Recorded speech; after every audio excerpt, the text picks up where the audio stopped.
Are the Warriors being overlooked as 2026 contenders? Because if you look at the BetMGM odds, 7th best for the Warriors in the Western Conference. OKC, of course, is the favorite. Houston rising up after getting Kevin Durant. But Golden State behind San Antonio? That feels premature to me when the Spurs won 34 games.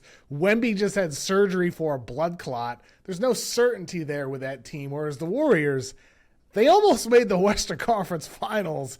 If Stephen Curry never gets hurt, maybe they do. Who knows? Maybe they actually beat the Thunder in the West Finals, and that makes them such a fascinating team this summer. Over the next 7 years, the Warriors are going to have unprotected first-round picks in 2026, 2028, 2032, a top 20 pick in 2030, and then swaps in the odd number years. So they have ammo to at least make a swing for Giannis if he did ask out, at least make a call to Boston for Derek White. And even if they were to bring back the same roster, we just saw them beat the Rockets. They competed against Minnesota despite losing Stephen Curry in Game 1, and that was after a dominant regular season following the Jimmy Butler acquisition. You know, for Golden State, it's such an interesting position for them this offseason because 7th best odds in the West feels too low to me. I think they should be better than that, and maybe the moves they make could boost their odds up. I said at the trade deadline, before they got Jimmy Butler, after they missed out on Kevin Durant, that Butler wouldn't save the Warriors.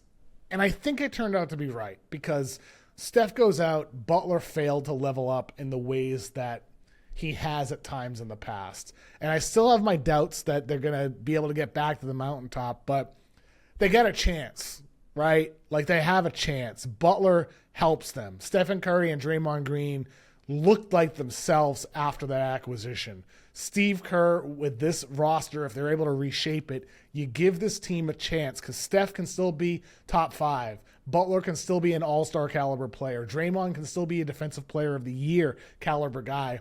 They're just missing one more guy. They're missing the right supporting pieces, and getting those this offseason would make 7th best odds to win the finals. I think look really, really low for them at this point. So Golden State, one of the most fascinating teams this entire offseason, not just because of Steph and Draymond, but because of the Kuminga factor, because of the state of the franchise, and the fact OKC might be the heavy favorite, but they're no guarantee to repeat. The Warriors know how hard that is to do. The Warriors know about the challenges in repeating. They've done it before.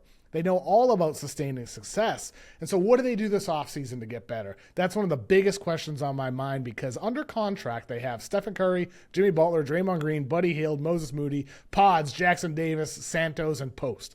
They got a number of guys under contract and a number of free agents as well. Gary Payton and Kevon Looney are both unrestricted, and Jonathan Kuminga, everybody's looking at Jonathan Kuminga. He's a restricted free agent. To me, bringing back Payton makes perfect sense. Looney, it would depend on the cost. Of course, he's not quite the same guy anymore. And then Kuminga, not a fit, clearly. Clearly, Steve Kerr is not the biggest fan of Kuminga, and Kuminga is not the biggest fan of Steve Kerr. I've heard that the Nets really aren't that interested in Kuminga. They have cap space. I don't believe they're going to make an offer sheet for Kuminga. So that means sign and trades. What's the team out there that's going to try to sign and trade for Kuminga? Let's assume he gets somewhere in the ballpark of 3 years, $75 million, 3 years, $90 million, or somewhere in between. Basically, $25 to $30 million annually. Teams that might want him. Think about pre-draft intel.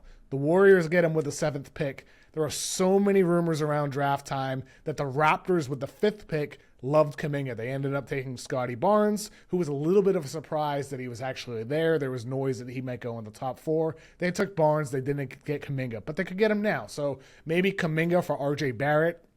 Jakob Poeltl give the Warriors a center.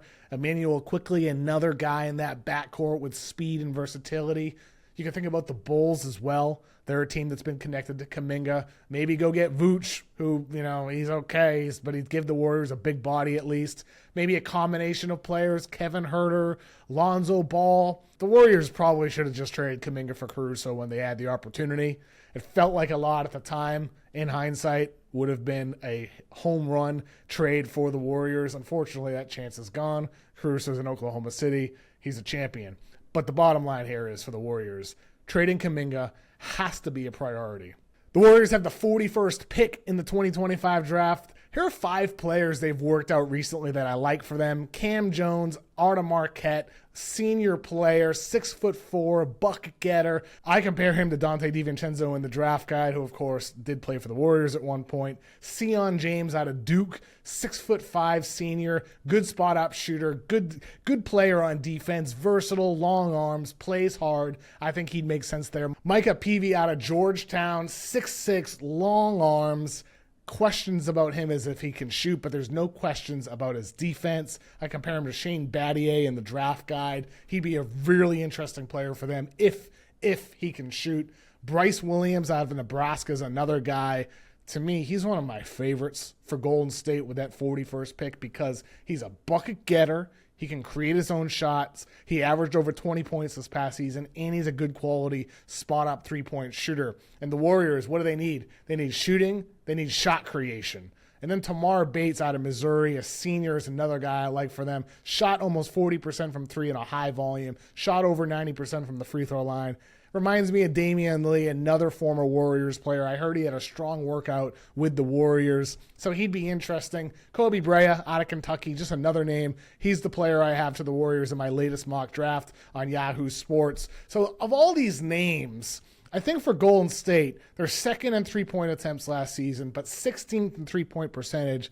They need more three-point shooting threats aside from Stephen Curry and Buddy Hield, and they also need more shot creation aside from Steph, aside from Butler and Draymond with what he does as well. So Cam Jones, Bryce Williams, I think they make the most sense because they check both of those boxes, and they're also 23 years old, so they should be able to contribute early on in their careers.